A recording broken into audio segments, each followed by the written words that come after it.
Namaste everyone, Ram here, Being a Hacker. Good to be back again. Again, please subscribe, hit the notification button. It really helps us to generate momentum. Comment, let us know what you're interested.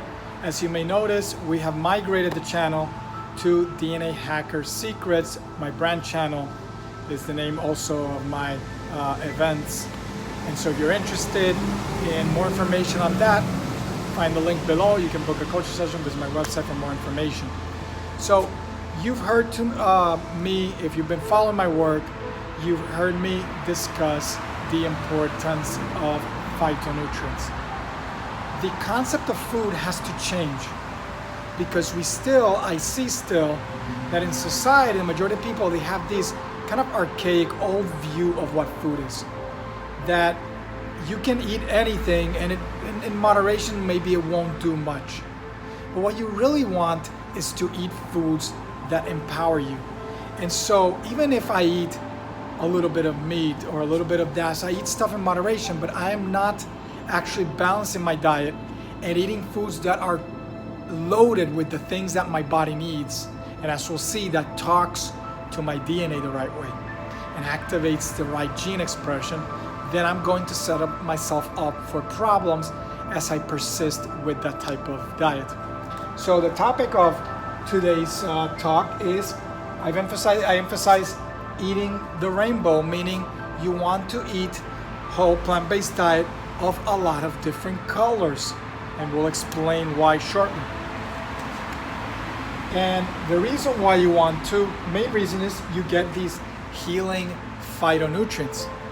So phyto means plant and nutrient are just molecules. So one misconception I think there is that phytonutrients are like vitamins and minerals.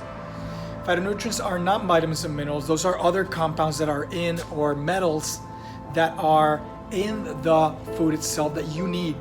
So for example, some vitamins may be important for proper development of connective tissue, let's say, like vitamin C, let's say. Some of them may be also antioxidants like vitamin C as well, or vitamin E.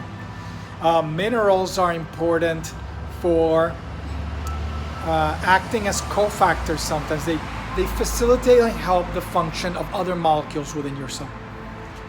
But phytonutrients are molecules themselves. And these are molecules that actually can act within the body itself. Some compounds could even be precursors to certain chemicals that are found in your body, like maybe a neurochemical like a serotonin, let's say, that's been associated with depression, for example, elevation of mood. And one important thing about phytonutrients is that they can change gene expression patterns.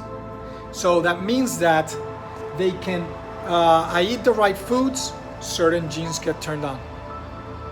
And in the specific version of proteins that we want, so that my body is going to be better balanced, better overall sense of well-being, my neurochemistry, my hormones will be balanced, and detoxification genes may be turned on, for example. I've mentioned that in other videos. And of course, it can also turn on genes that promote brain health and growth, activation of certain factors that are important, having the right chemistry. This is why in psychiatry, some psychiatrists have been moving towards functional medicine, nutritional psychiatry, because without proper chemistry, all I'm doing with drugs is I'm just playing here a little bit, rolling the dice. I'm giving a medicine that will not have a strong of an effect because the chemistry is off for other underlying reasons. Let's try to get to the cause more, so that if I do give medicine or have to give medicine, the medicine can actually be more effective. If I am giving psychotherapy, then the psychotherapy can be more effective because the person's going to be in a better state of balance and well-being and more accessible and open to the therapy itself. You know, the body, and I emphasize this in The Art of Stress-Free Living, which you can get a copy on the link below. I constantly emphasize the fact that if the body is feeling stressed, that translates over to mental, emotional stress, to anxiety. So the body has to feel good. And eating the right foods can be healing, not just for the body, but for the mind.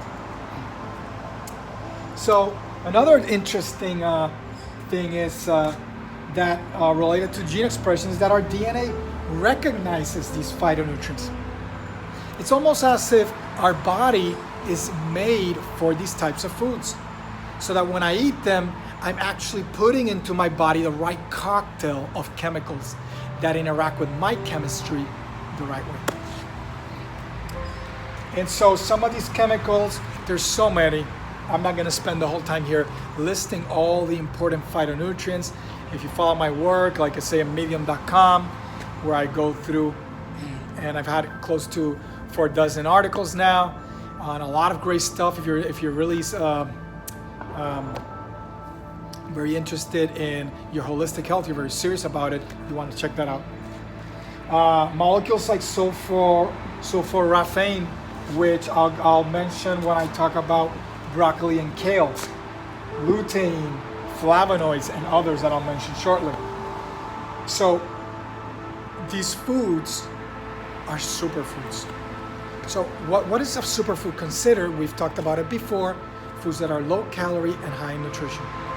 And there are seafoods that would fit this billing, like mussels, for example, that are recommended by some nutritional psychiatrists for mental health. However, marine ecosystem is in peril. We need to protect it. We've overfished it to near extinction. And 2, we've made it increasingly toxic because of pollution of plastic, heavy metals, and other stuff. So I don't recommend eating seafood. And it's the reason why I recommend a whole plant-based diet or a vegan diet. Especially, I don't think I have it here, but in a lot of my work, I have mentioned at least 50% of your diet must be raw plant-based foods, nuts, seeds, which I don't discuss here, but those are also going to be high in some phytonutrients, as well as roots like sweet potatoes, or carrots, legumes, which I don't discuss here, grains, some of these important grains like quinoa, for example, fruits and vegetables, which I'll mention some here. So these are foods that are very powerful. So before I finish over here, when I emphasize rainbow, this kind of rainbow is that each color represents a different pigment or a different phytonutrient, a different molecule. Some foods are more enriched in certain phytonutrients. So that's why I emphasize, let's say with sweet potato and carrots, carotenoids. It's not that there aren't other things there, is that this one would have it more enriched than maybe some other fruit and vegetable. So if a fruit or a vegetable already has a particular color that's very pronounced, let's say blue, for the blueberry, let's say, which is anthocyanins, it's kind of blue-purple color, and then it's because it has it more enriched. So are there other things that are maybe as blue that have them? Yes, but they may have them in less amounts.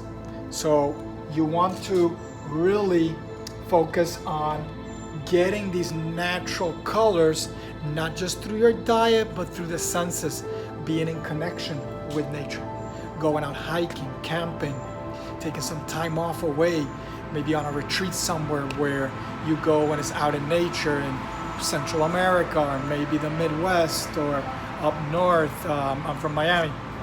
And so doing some gardening, integrating nature into the house. I work with some clients on that.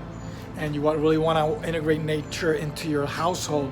And there's ways in which you can do that. If you can check out my article on the link below, I discuss how to integrate nature. I think I may have 2 articles on this, and the link will be below. I think I've done another video on this as well, and I'll add that at the end of this video.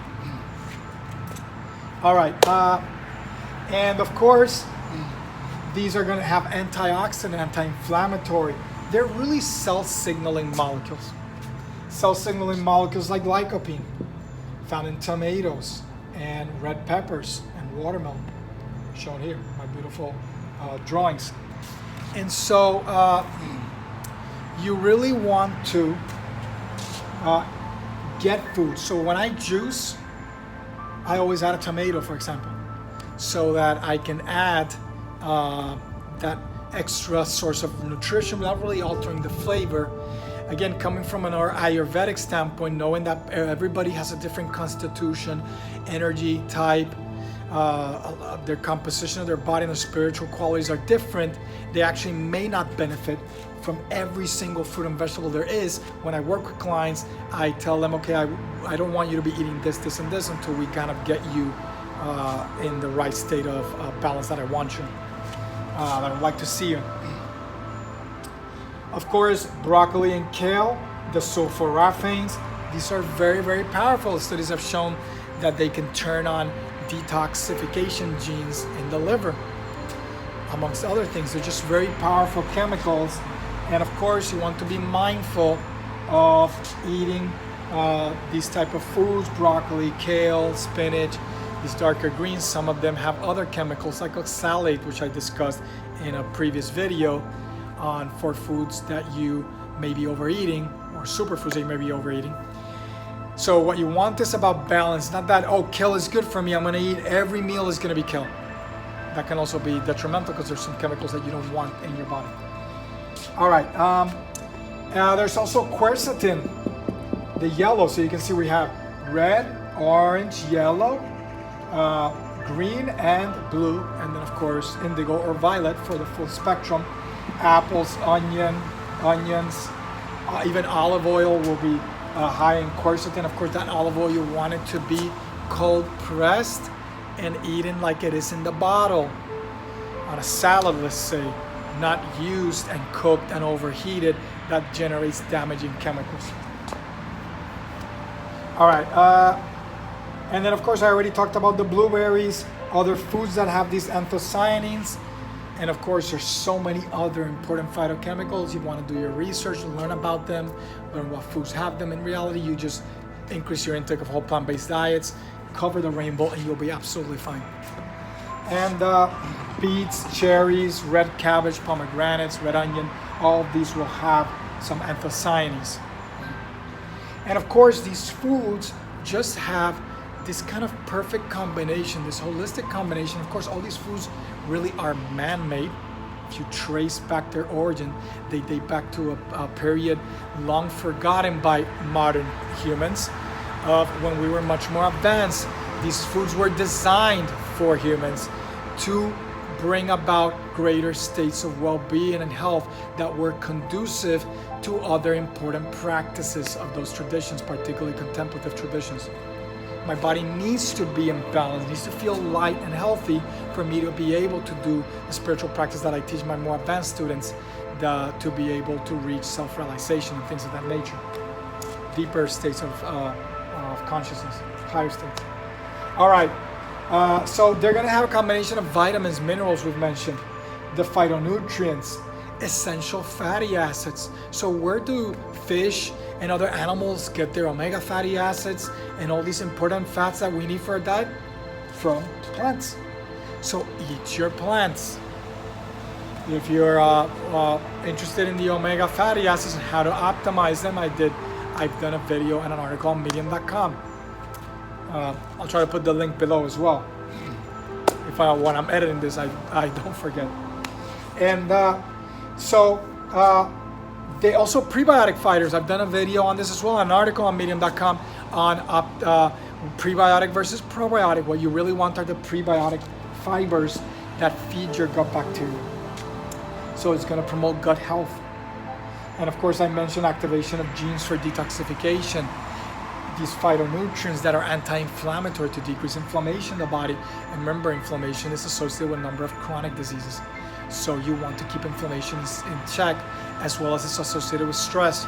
And stress is also associated with chronic illnesses. That's why in the Art of Stress-Free Living, I devote an entire chapter to that and talk about foods that actually are anti-inflammatory and anti-stress and anti-anxiety. It's a fabulous book. You really want to get your hands on a copy. It's already been picked up by a New York publisher, and I'll have physical copies in hand this month. If you're interested in having a signed copy, comment below or reach me out at Ramos Rudy Tree on social media. All right, and of course, anti-aging. So if you eat better, your body's not expending so much energy on really difficult digestion, on detoxification, on repair of all this damage, on activating the immune system and inflammatory process, all this stuff. You're actually going to be more at ease. Your body can actually take that energy and use it for growth and empowering and feeling great. And so it's going to be anti-aging. It's going to help protect your brain and help it develop better. So it's important to feed your children the right way. And of course, to fight many diseases. So the moral of the story here is, if 50% of your diet is not whole plant-based, you need to start moving your diet more towards that. Be very mindful when you eat foods or consume things that are toxic. Follow that up, let's say in the next day or two, with eating healthy.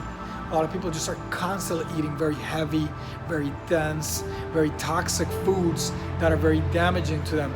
The origin of those decisions is something that's outside of the topic of this video, but you want to try to bring mindfulness to your everyday life and think about what you're doing to your body. Remember, you must love, honor, and respect yourself.